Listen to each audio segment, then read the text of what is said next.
everybody, Christina from Beautiful Disaster Clothing. It is a beautiful day here in Ventura, California, and I am so excited because one of our tribe members and a close personal friend has stopped by, and I cannot wait for you guys to hear a little bit about her incredible story.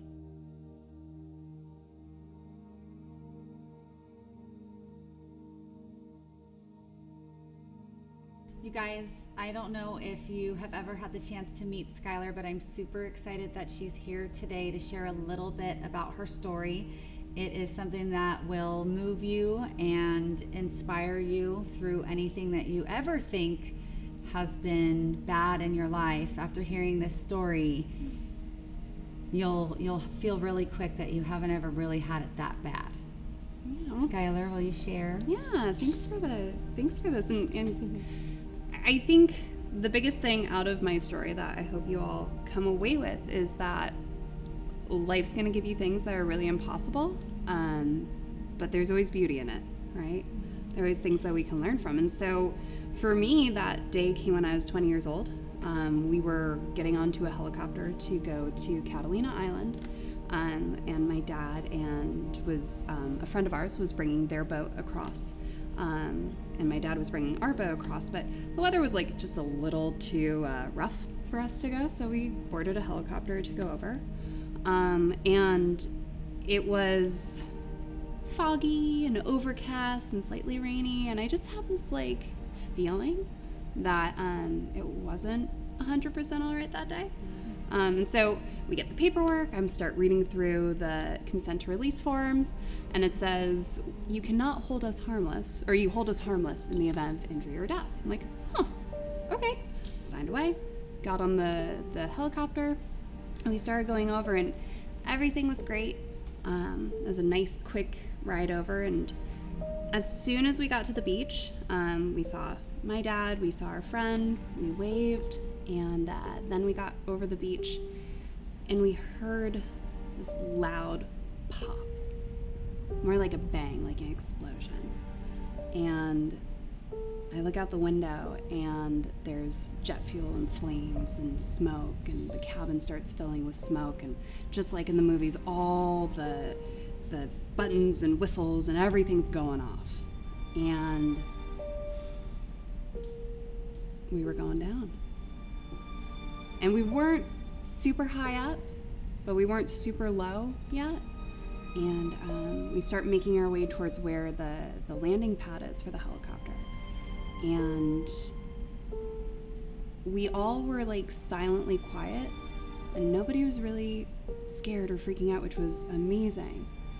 And us in the back, it was Tanya, who's our friend's wife, me, his son CJ, and then John, who was an employee of the helicopter company, the pilot, and my mom. And us in the back, we just all clasped hands, and the pilot said, okay, we're going down, hang on. So we clasped hands, and I just simply remember saying in that moment when he said we're going down, I just said, God, do your will. And I closed my eyes and I let go. And I knew either I was going to wake up or I was going to be in heaven. And if this was my time, I was all right with it. And so I woke up. And it wasn't by me waking up. I heard, wake up, get up. And so I looked up and I saw something.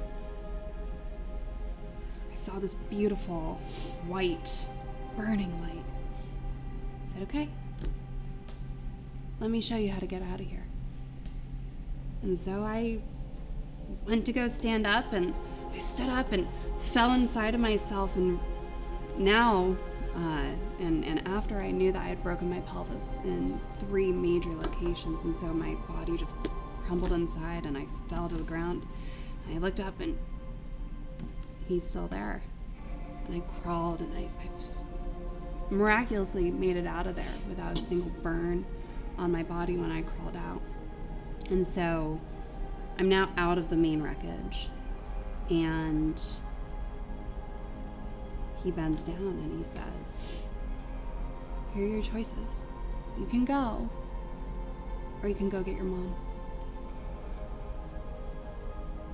Because she was still in there. She was still there. I couldn't find her. I said, okay, where is she?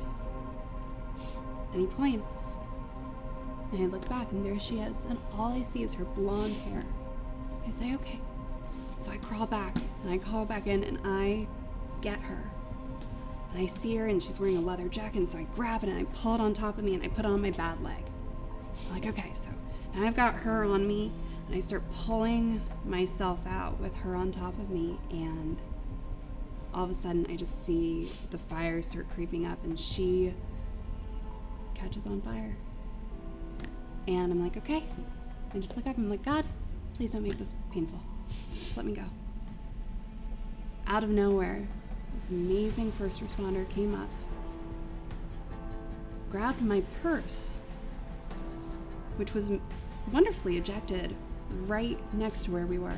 It was a very heavy leather purse, and he got the flames off of me. And he pulled her away. And then this other amazing first responder grabbed me and pulled me away. And the whole time, coming away from that, I just kept praying. I said, thank you for saving my life. Now save everybody else. Now, the most amazing thing about all this, and the reason for me why I know that this was part of my plan, it wasn't meant for me to die that day, was because the man who pulled my mom away was the only firefighter in 2 harbors on that part of the island with paramedic training. He also had a scalpel and a pen, and he did an emergency tracheotomy on her so she could breathe. My purse was ejected 2 feet away from where we were. The woman who pulled me away and we just started praying. And we just started praying over protection over everybody else. And the biggest thing, the pilot, Emmerich, without us knowing, called the emergency, and he said, Mayday, Mayday, we're going down. The Coast Guard was doing an unplanned training mission on Catalina 10 minutes from where we were that day. And they were there within 10 minutes of us crashing. And they came up and they got us off, and that was my thing. I said to them, I'm like, guys, you have to understand something. I am not the worst one here. I need you to get me off last. They said, okay, designated survivor number 3. And so that's the unfortunate part of that day, was that there were 6 of us on board. Tanya, who was next to me, did not make it. I made it. CJ, who is sitting next to me on the other side, he made it. He broke his back. And John did not make it, nor did the pilot. But my mom did. And it was a long road to recovery. I struggled tremendously after the accident. We basically, within 10 days, they had me walking again. Surgery was done, everything was repaired, broke my pelvis. And I had one burn, which was right here. And we call it a God's thumbprint, saying that it's not happening today, you're out. And so I had 2 things. 1 physical scar from the whole accident. But I had the trauma of what happened. And I was on summer vacation from college, and the question was, do I go back? And with my family's support, we all said, yeah, keep going. Don't stop. And tell them what you now do for a living.